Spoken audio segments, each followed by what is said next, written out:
I thought it was another good day of practice. A couple of really good practices since we've last talked, and guys are flying around. The energy's still good, enthusiasm still good. The attention and details there. Just got to continue to get better. Long way to go, but really excited about where we're at. What's an aspect when you say still got to continue to get better? What's one part of their practice that you want to see improve? They're doing a really good job. Everything that we're asking, the scheme, just all the small things, the attention and details there. We just got to continue to get better, and that's on all aspects of the game: offense, defense, executing, all that kind of good stuff. Are you liking how the offense is progressing with this kind of fast-paced offense you're introducing? Yeah, you can see it really starting to slow down a little bit. I would say the last two practices, guys are really, I think it's probably the quarterbacks more than anybody. It's starting to slow down for them.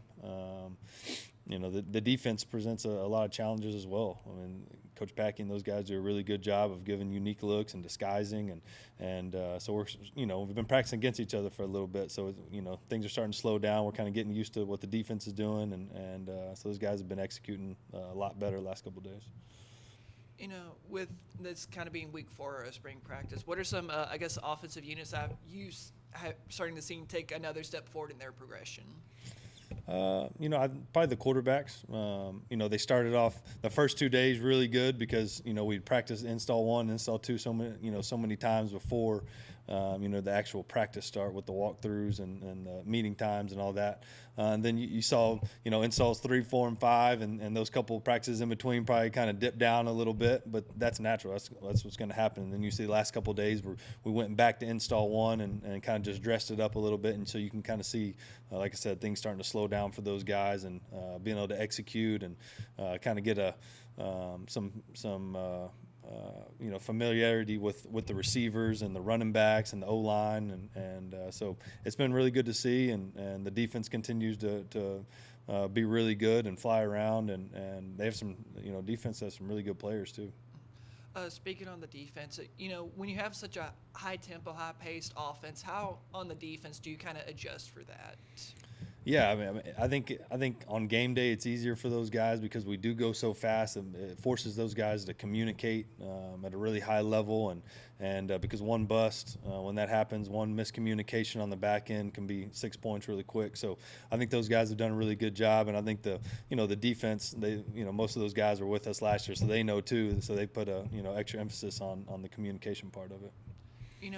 With a lot of those key players coming back from that really good defense, what about those players have kind of impressed you the most?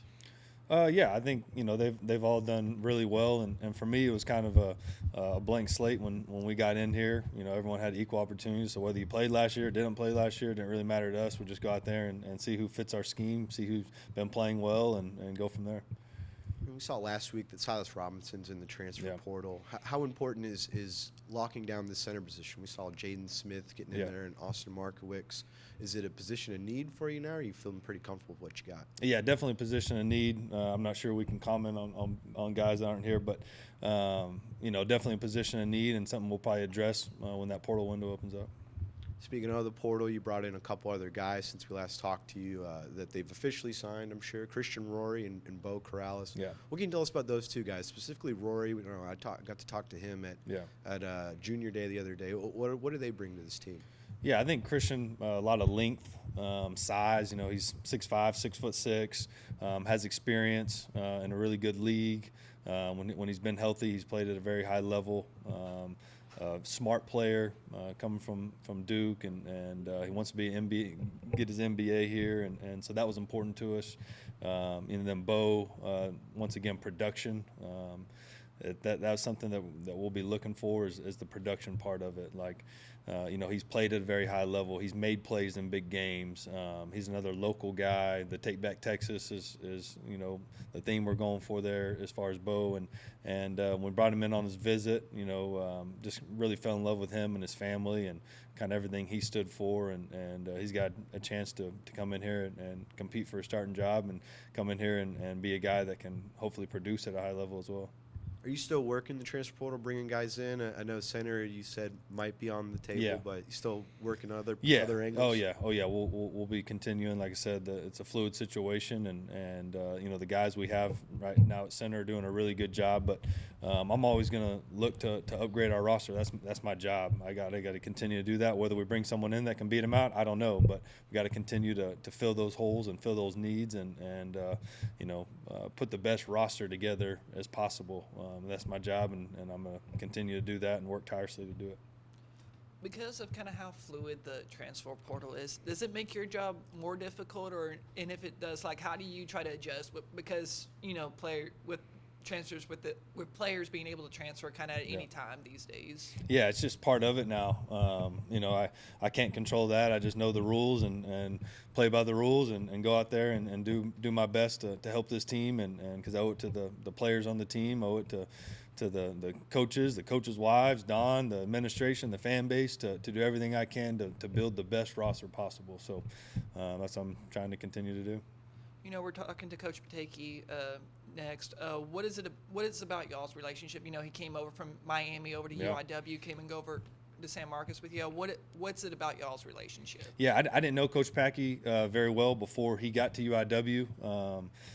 And I wanted somebody, though, when I got the job at UIW, I knew obviously the offensive part, me and Matt could handle, and so I wanted someone that's been in a system that kind of had that when something goes wrong, he knows what's going on. He's been in the same system. He wasn't just putting something together last second. He had a plan. He knew exactly what he's doing. He had been with Manny Diaz for a very long time, his right hand man, and so he'd seen the growth and kind of where his scheme and system started. And obviously, when you get in that position as a defense coordinator last year, we did some things different than probably he had done before with Manny. But and same thing this year. We'll look a little bit different this year than we did at UIW. But that's part of it. And he's a very high energy guy. I know one thing, like these kids are going to play very, very hard for him. He's a great coach. He's a great person. And those players love him, and I think that's always a good sign. I mean, especially on defense, that's half the battle, is getting those guys to play hard and believe in what we're coaching, and so he's done a really good job so far this year, and just really excited for him in the defense. How important is it when you have a defensive coordinator understanding like what the offense is going to do so they can prepare for what they need to do on defense? Since it's like offense and defense, it's almost like a yin and yang type situation. Yeah, for sure. We're very aggressive on offense, and same thing. I want an aggressive style on defense. When I was putting together offensive defensive coordinator, it's kind of what, if they're going to score, let's go, blitz and get them so I can get the ball back. You know what I'm saying? So it's one of those deals where he's done a great job with that. We led the country in TFLs last year. We're top 5, 10, whatever we were in sacks, and hopefully that trend continues, because like you said, it is the yin and yang. We feed off each other, and so far so good. Got Lane Johnson coming in town this weekend, coming out to a camp. Obviously you guys know each other from your playing days. Talk about your relationship with Lane Johnson and how you got him to come to San Marcos. Yeah, man, Lane is one of my best friends. He was in my wedding. We got to the Eagles the same time together in 2013, spent a couple seasons together. He's a person that obviously the talent, everyone sees the talent, on Sundays. He's the best right tackle in the NFL. He's premier tackle in the NFL, highest paid. I don't know what he's making, over $30 million this year. So, but I think what makes him so special is the way he works, the way he trains year round to kind of perfect his craft and how much it means to him, and hopefully he gets a chance to talk to the team a little bit about that. He's dealt with some off the field stuff that he's overcame, and which is awesome, and just a big time player. Another guy that was a Texas high school kid that ended up signing JUCO, and he was 6'6", 210-pound high school quarterback at Groveton High School, and ended up going to Kilgore Junior College and playing quarterback. His first year, played some games in the spring, kind of transitioned to a tight end role and got signed, and then at OU he ended up transitioning to defensive end.